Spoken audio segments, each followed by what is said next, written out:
Então vamos aqui dar sequência, eu publiquei com o browser só para a gente ver, né? E ao passar o mouse realmente ó, o objeto fica ali com o símbolo do cursor. Lembrando que para publicar é só vir aqui em File Preview em Browser, o Ctrl aí, né? Mais a tecla de voltar, que é aí o Backspace. Nós vamos fazer o seguinte aqui.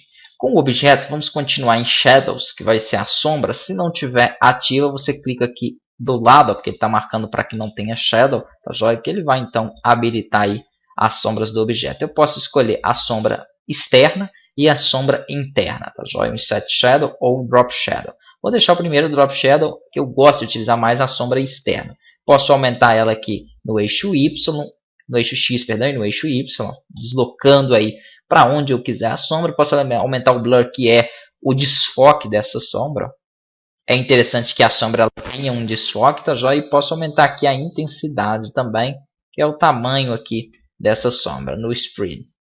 Perceba ali que ela vai ficando então um pouquinho maior e mais intensa. Se você mudar algumas outras opções, como cor, por exemplo, eu não acho legal, tá joia? Porque aí perde um pouco da característica da sombra. Só se for a tonalidade dela escura mesmo, você deixar um pouquinho mais leve, é como se você tivesse tirado um pouco dessa opacidade. Aí então fica mais interessante. Mas não sendo isso, eu não aconselho que vocês modifiquem. Aqui então a sombra interna, percebam que ela está passando aqui, e a sombra externa, no caso o Drop Shadow. É bem tranquilo esses efeitos aí de sombra. Aqui em filtros são efeitos também voltados aí para o objeto em si, né, onde eu posso tirar um pouco da sua coloração, aumentar efeitos aí de matiz. Então, por exemplo, aqui, ó, se eu clico sobre esse Invert, ele vai modificando, invertendo a tonalidade de cores. Então, você pode aí aplicar, né, dentro dos seus projetos. Aqui também tem como rotacionar aquela tonalidade de cores através dessa opção.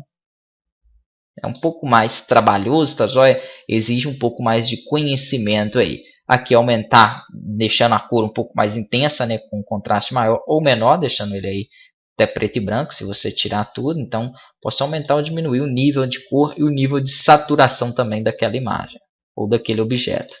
Aqui tem os efeitos sépia, que ele vai deixando ele com tons preto e branco. Aqui tem o Grayscale também, que ajuda nessa tonalidade preta e branca. Tem aqui desfoque no objeto. Esse aqui é o que eu mais utilizo dentre essa categoria de filtro, tá joia? Às vezes, dependendo aí do que você vai fazer, é interessante você aplicar um desfoque. Vamos fazer aqui uma coisinha rápida, só para que a gente possa ver novamente. Clicar sobre o objeto, ele vai voltar para cá.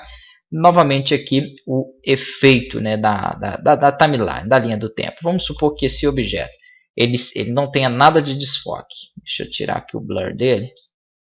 Ok, vamos tirar aqui essa outra tonalidade.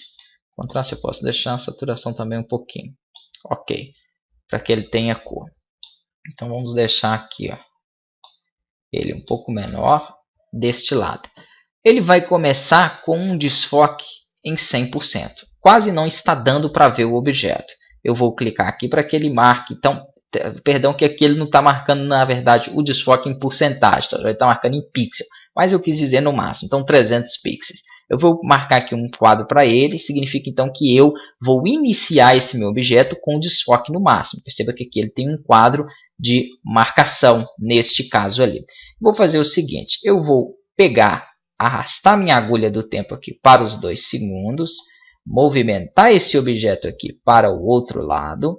Só que eu quero que, além dele aplicar essa modificação na posição do objeto, ele também ganhe um pouco mais de contraste, ou melhor, um pouco menos, né, de desfoque aqui no caso. Então ele vai ser desfocado. Percebam que a posição ele não mudou, por quê? Ele se manteve nessa posição ali, porque eu não marquei um quadro-chave para a posição dele no início. Tá? Só isso aqui eu vou passar depois. Então não adiantou nem eu mudar a posição dele, justamente porque ele só tem aqui, ó, 2 quadros no final, que é um voltado para o desfoque e outro para a posição onde eu coloquei no final. E no início ele não tem. Mas percebam que o quadro em que eu então havia marcado de desfoque, ele funcionou. Ele tem aqui, ele inicia com 300 e depois ele vai diminuindo. Ó. Percebam que ele vai aleatoriamente. Se eu soltar a agulha aqui ele tem 226 e assim por diante. Aonde eu for soltado, ele vai diminuindo aí, né, o seu desfoque. Depois nós trabalharemos aqui composição, tá joia? Depois que você faz o primeiro quadro, você vai arrastar novamente, aí sim ele cria um outro de posição e vai movimentar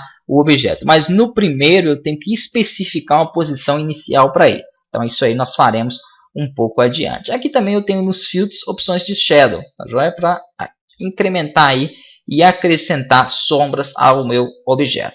Aqui em clip nós podemos aqui utilizar opções também para arredondamento nele, tá joia? Que são bem semelhantes àquelas outras que nós vimos anteriormente, ó. Só que aqui ele não vai arredondar, ele até arredonda dependendo de como você seleciona. Se eu abrir ali, eu vou ver um arredondamento na parte superior dele. Se eu fechar, é como se ele mascarasse aquela parte de cima. Então é uma forma de cortar mesmo objetos aqui de forma fácil, como se fosse uma máscara. Geralmente eu não utilizo porque tem a ferramenta Clipping Tool, então eu acho um pouco mais prática trabalhar com essa ferramenta.